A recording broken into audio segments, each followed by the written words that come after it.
You would have thought the past 3 years had never happened.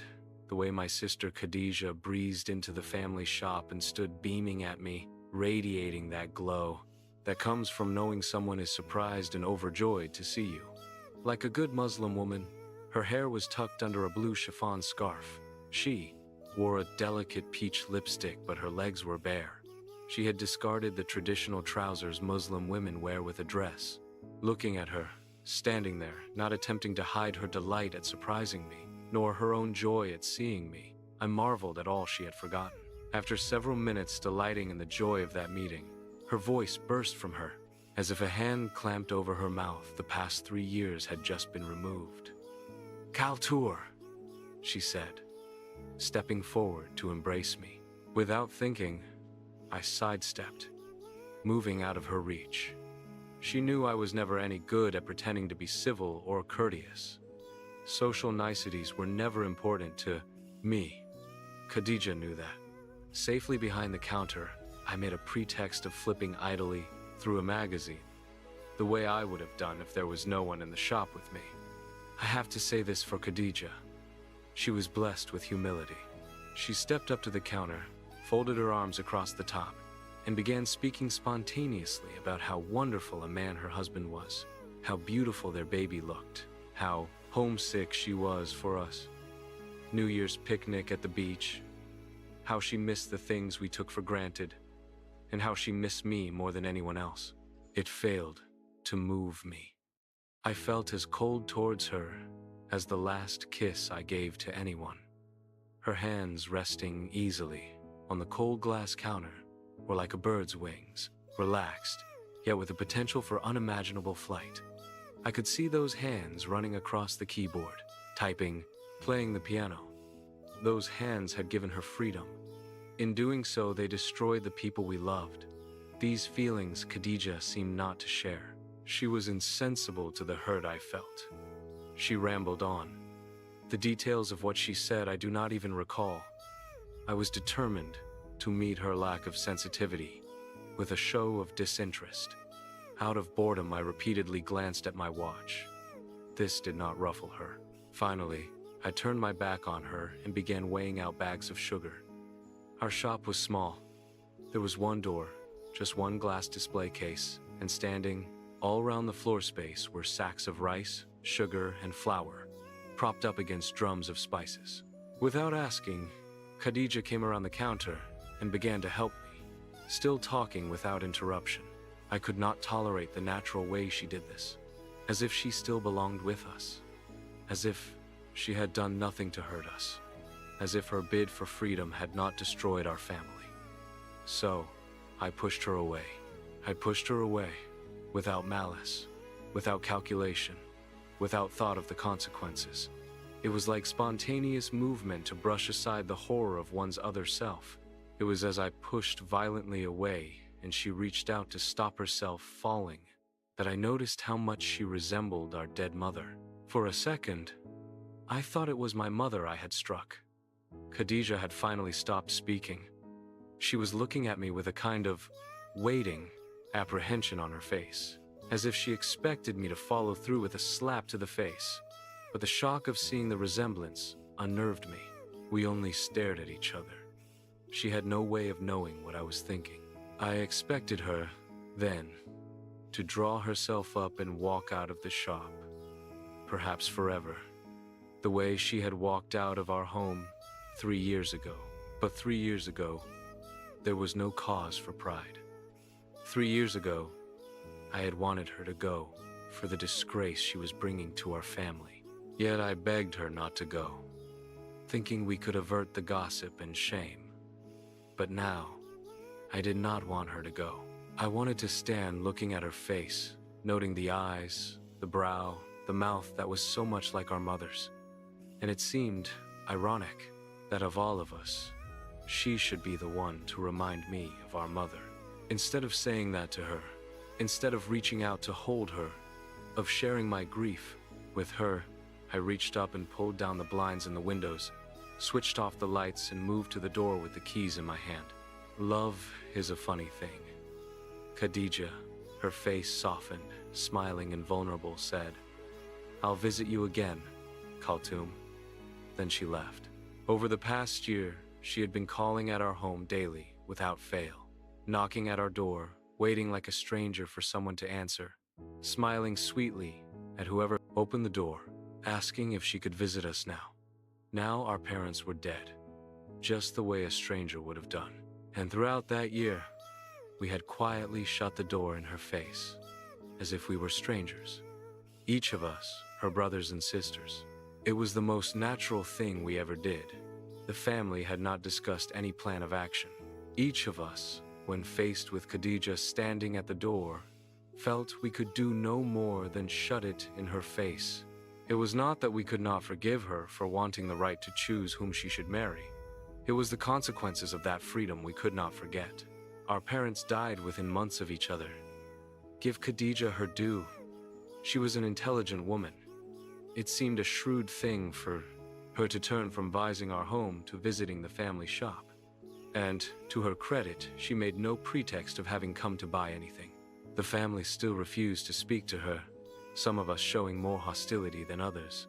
Undaunted, she would stand alongside the counter, chatting to whoever was on duty in the shop, taking no offense that no one ever replied to anything she said.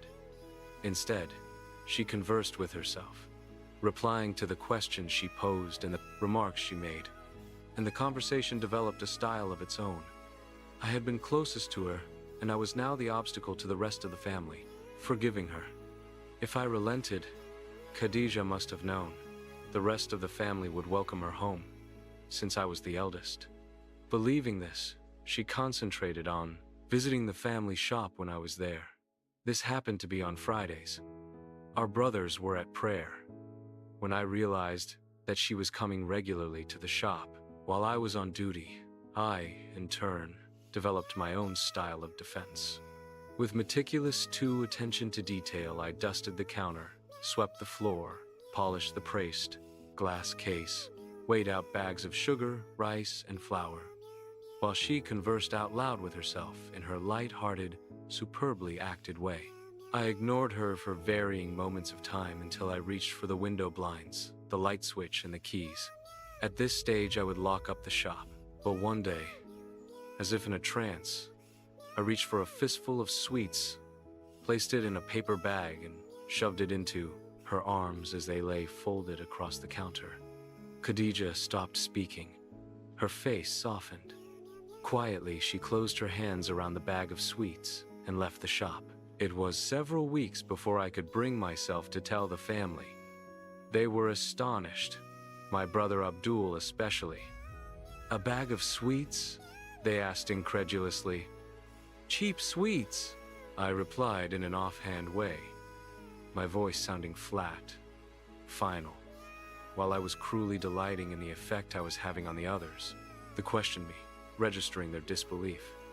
"Yet she comes back?" "Every Friday," I said emphatically. They did not know how to interpret this turn of events, and I, the beginning of a sense of wrong among some of them. Whereat before they were angry with her for what she had done, 3 and the effects of it. Now they turned to criticizing her for persist coming to us when we were rejecting her and forcing us into wrong. "She shouldn't come on Fridays," they agreed. "That makes me really sore," my brother said. "She is a Muslim girl. She knows it's our custom to pray at the mosque on Fridays. But Khadija was married into a Christian family that was involved in voluntary work, fasting during Lent, eating fish on Fridays, and everything else Christian. My Christian friends said that on Fridays we should be more forgiving. That was why she was coming on Fridays."